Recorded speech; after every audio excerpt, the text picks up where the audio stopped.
இது மகிமை நேரம். கர்த்தரும் இரட்சகருமாய் இருக்கிற இயேசு கிறிஸ்துவின் இனிய என்ப நாமத்தினாலே மகிமை டிவி நேயர்களை அன்புடன் வாழ்த்துகிறேன். மகிமை நேர நிகழ்ச்சிக்கு உங்களை அன்புடன் வரவேற்கிறேன். இன்றைக்கு சிந்திக்கும்படியாக தெரிந்து கொள்ளப்பட்ட வேத பகுதி 1 தீமோத்தேயு 1ஆம் அதிகாரம் 5-6 வசனங்கள். கற்பனையின் பொருள் என்னவெனில், சுத்தமான இருதயத்திலும் நல் மனசாட்சியிலும் மாயமற்ற விசுவாசத்திலும் பிறக்கும் அன்பே. இவைகளை சிலர் நோக்காமல் வீண் பேச்சுக்கு இடம் கொடுத்து விலகி போனார்கள் என்று சொல்லி இங்கே குறிப்பிடப்பட்டிருக்குது. நல் மனசாட்சியிலுள்ள இருதயம், நம் இருதயம் நல் மனசாட்சியோடு கூடிய மனதோடு இருக்க வேண்டும் என்று சொல்லி இந்த வேத பகுதி சொல்கிறது. இன்றைக்கு நம்மளுடைய உள்ளம் எப்படிப்பட்டதாக இருக்கிறது? தொடர்ந்து இந்த வாரத்திலும் நாம் சிந்திக்கும்படியாக தெரிந்து கொள்ளப்பட்ட தலைப்பு தேவம் விரும்புகிற உள்ளம். 7 விதமான உள்ளத்தை குறித்து நாம் தியானிக்க இருக்கிறோம். இன்றைக்கு நம்மளுடைய உள்ளம் எப்படிப்பட்டதாக இருக்கிறது? நம் இருதயத்தை கர்த்தர் ஆராய்ந்து பார்க்கிறார், ஆராய்ந்து அறிகிறார். நம்மளுடைய இருதயம் எப்படி இருக்கணுமா? சுத்த இருதயமா இருக்கிறோம், நல் மனசாட்சியோடு மாயமற்ற விசுவாசத்தோடு இருக்க வேண்டும் சொல்லி நம் வேதம் நமக்கு கற்றுத் தருகிறது. இங்கே மத்தேயு 23ஆம் அதிகாரம் 28 அப்படியே நீங்களும் மனுஷனுக்கு நீதிமான்கள் என்று புறம்பே காணப்படுகிறீர்கள், உள்ளத்திலோ மாயத்தினாலும் அக்கிரமத்தினாலும் நிறைந்திருக்கிறீர்கள் என்று சொல்லி அங்கு குறிப்பிடப்பட்டிருக்கிறது. நம்ம எப்படி இருக்கோமா? நம்மளுடைய வெளி தோற்றம் ஒரு நீதிமான போல காணப்படுகிறாங்க, ஆனால் உள்ளான மனது மாயையாக இருக்கிறது. மாய தோற்றம், வெளிப்புற தோற்றத்தை பார்த்து சில நேரங்களே நாம் ஏமாந்து விடுகிறோம். வேதத்துல அநேக காரியங்கள் குறிப்பிடப்பட்டிருக்கு. இங்கே மத்தேயுல 23-28 நாம் வாசிச்சோம். அதில் 27ஆம் அதிகாரம் அந்த முன்பதாக என்ன குறிப்பிடப்பட்டிருக்குதுன்னா, மாயக்காரரே, வேத பாரகரே, பரிசேயரே, உங்களுக்கு ஐயோ என்று சொல்லி அங்கே குறிப்பிடப்பட்டிருக்கு. ஏன்னா நீங்க எப்படி இருக்கீங்களா? வெள்ளை அடிக்கப்பட்ட கல்லறைக்கு ஒப்பாயிருக்கிறீர்கள் என்று சொல்லி அங்கே குறிப்பிடப்பட்டிருக்கு. இந்த கல்லறையை பார்க்கும்போது வெளியே நன்றாக இருக்கும், வெள்ளை அடித்து பாருங்க. அவைகள் புறம்பே அலங்காரமாய் காணப்படும், உள்ளேயோ மரித்தவர்களின் எலும்புகளினாலும் சகல அசுத்தத்தினாலும் நிறைந்திருக்கிறது என்று சொல்லி குறிப்பிடப்பட்டிருக்கு. இன்றைக்கு நம்மளுடைய உள்ளம் எப்படிப்பட்டதாக இருக்கிறது? மாயமற்ற உள்ளமா இருக்கிறதா? நம்ம சுத்த இருதயமாக இருக்கிறோமா என்று சொல்லி இங்கே நமக்கு வேதம் நமக்கு கற்று தருகிறது. அநேக காரியங்களை சொல்லலாம். இந்த வேதத்திலும் தாவீது என்னும் தாவீதுடைய பாவம், அவனுடைய உள்ளார்ந்த இருதயம் எப்படிப்பட்டு இருந்ததுன்னு சொல்லிட்டு வேதம் தெளிவா குறிப்பிடப்பட்டிருக்காங்க. சங்கீதம் 51:10 தேவனே சுத்த இருதயத்தை என்னிலே சிருஷ்டியும் என்று சொல்லி தாவீது சொல்லு. சுத்த இருதயம், எனக்கு சுத்தமான இருதயத்தை எனக்கு தாங்க. இன்னும் அதுல சங்கீதம் 51:6 இதோ உள்ளத்தில் உண்மையா இருக்க விரும்புகிறேன்னு சொல்லி அங்க பார்க்க. அப்போ அவனுடைய இருதயம் சுத்தம் இல்லாம இருக்குது பாருங்க.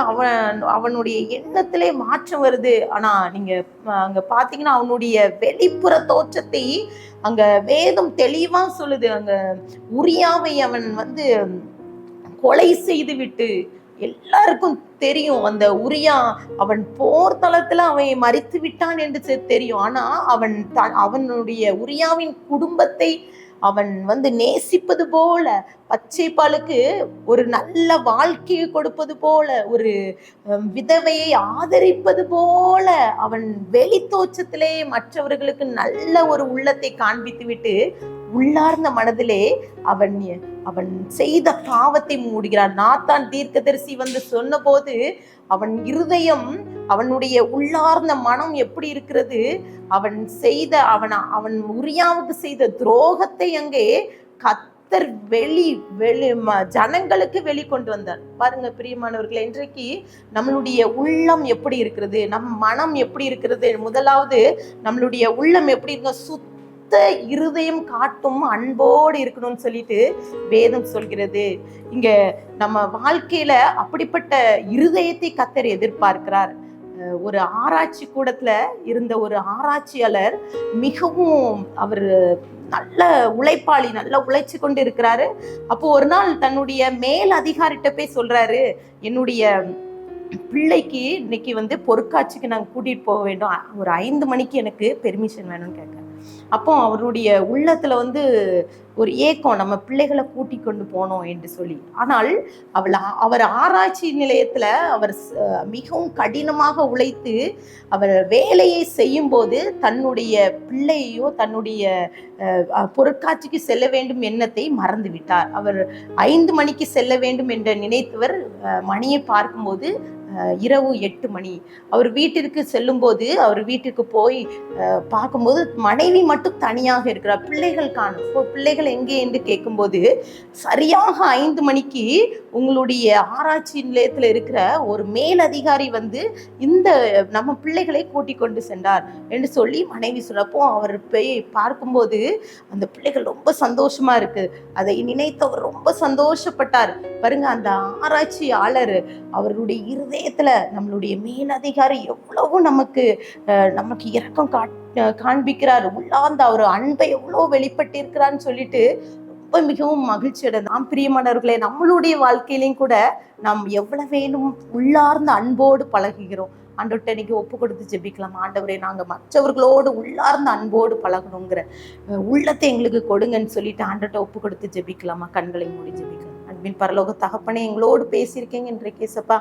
நீங்க இருதயத்துக்குள்ள ஏசப்பா உள்ளார்ந்த ஒரு அன்பை எங்களுக்கு தாங்க ஏசப்பா. நாங்க அதிகாரத்தோடு இல்லாதபடிக்கு ஏசப்பா எங்களுடைய உள்ளத்துல இசப்பா வெளி தோற்றத்துல நல்லவர்களை போல காண்பித்து விட்டு இசப்பா உள் மனதுல நாங்க வைராக்கியத்தோடு இல்லாதபடிக்கு, மற்றவர்களுக்கு அன்பு செலுத்தாதபடிக்கு இசப்பா நாங்க குறைப்பட்டிருந்தா இசப்பா எங்களை மன்னிங்க. தாவீது உள்ளத்துல இருக்கிற அப்பா தவறான செயல்களை இசப்பா நாத்தான் தீர்க்கதரிசி சொன்ன போது அவன் இசப்பா உங்களுடைய சமூகத்துல சுத்த இருதயத்தில் என்ன சிரிச்சின்னு சொல்லிட்டு அப்பா ஒப்பு கொடுத்தது போல நாங்களும் இந்த வேலையில, இந்த ஜெப வேலையில எங்களை அர்ப்பணித்து ஜெபிக்கிறோம்ப்பா. நாங்க இசப்பா மற்றவர்களுக்கு உண்மையாக அன்போடு பழக உள்ளத்தை எங்களுக்கு தந்து விட்டீங்கன்னு நாங்க விசுவாசிக்கிறோம். துதி கன மகிமையெல்லாம் மக்கள் ஏறடிக்கிறோம். மீட்பர் மூலம் கேட்கிற பிதாவே, ஆமென்.